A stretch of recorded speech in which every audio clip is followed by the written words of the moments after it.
Good day, everyone. It's a new day in the world's financial markets. Today is October 13th, 2025. This is part number one. We start with what happened over the weekend. Of course, last Friday was a chaotic day, huge sell-off across the board in the equity markets. And as a matter of fact, the last 10 minutes of trading, they even dropped even lower, about another percent on top of the 2 to 3% that they had dropped during the regular session. And we were left going into the weekend with a lot of uncertainty. What could happen now? This is major. Of course, this was on the heels of President Trump announcing more tariffs, new tariffs on China, threatening with tariffs on China as high as 100%. So this was totally unexpected. And this is the new norm now. We would hear something, and then sure enough, over the weekend, we hear the opposite. J.D. Vance, the vice president, comes out on TV, on some broadcast, talking about, oh, this is not as bad. Well, I'm sure we'll reach a deal. This is going to be okay. So what happened? I guess we're back to normal. So it's very unusual. It's not normal. It's abnormal. I've been in this markets for over 33 years, and this is not normal for officials to talk back and forth every day. But this is the reality now. So how do we deal with it? I think we should reduce position sizing, right? Allow for this volatility because it keeps happening. But also we have to have stop loss. So case in point, if you didn't have a stop loss on Friday, you were dragged and then hoping we have a comeback. Now, if you're an investor, that's fine. You buy and hold. If you're a trader, you can't afford to find out what's going to happen because today it could have been worse, right? So what do? You already had a big loss on Friday. You carry that loss into Monday. That's not the way to trade.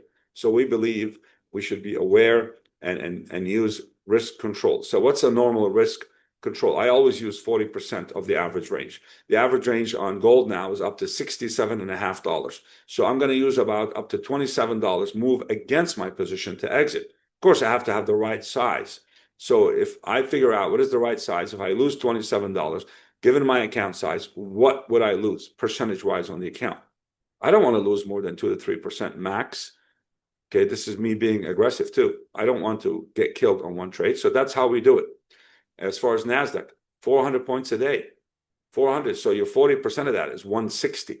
So be ready to lose up to 160. You could lose less, but keep in mind, if you only want to risk 10 or 20 point move against you on the NASDAQ, that will happen in what we call the jiffy, in a blink of an eye. So that's not fair for you to trade in those conditions either, unless you have a robot of some sort, right? If you're manually trading like me, you want to give yourself a chance, a fighting chance. And I think that fighting chance will be somewhere between 20% of ATR up to 40% of ATR. Meaning on NASDAQ going in today, I'll be fighting within 80 points to 160. On the S&P, I'm giving myself a chance up to 27 points on the upside, but minimum 13 to 15 points on the downside. I will not give up if I'm down 5 points on the S&P. Not today, not in today's environment. It just doesn't make sense to me. But on the flip side, I'm trying to make 27 points minimum on a trade. I'm trying to make 30, 40 points even if I can, especially if I catch a trend. So that's how we offset the risk with potential reward. So that's what I have for now. It looks like both gold and equities are bullish today, but we don't know if they will continue. The odds are the equities will, because they built what I call structure, very sound, very good. And after the sell-off that we had, this comeback looks solid and looks to be sustained.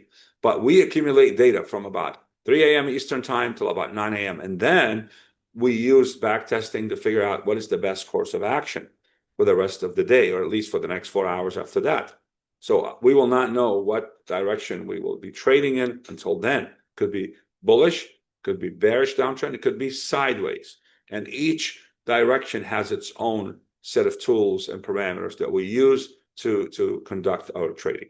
So we'll come back then and discuss which direction we'll be trading. Until that time, I wish everyone the best of luck, and thank you.